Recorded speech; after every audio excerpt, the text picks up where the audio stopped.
একটা আইসক্রিম খাওয়াইলে একটা মেয়ে যে বেড়ে চলে আসতেছে, সেক্ষেত্রে আমি আমার কাছে আমার বয়ফ্রেন্ডকে কিভাবে রাখবো বা আমার স্বামীকে আমি কিভাবে রাখবো?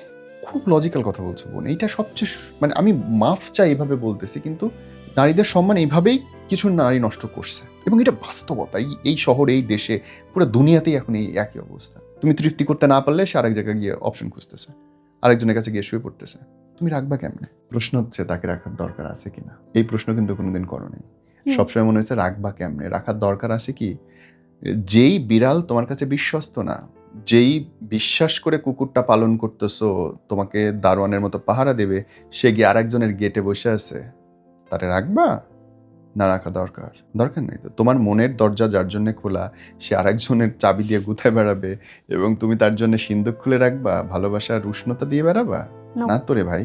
যার এত চাহিদা, তারপরে সে বিয়ে করতে দেরি করতেছে, বিয়ে করতে তার মানে চায় না।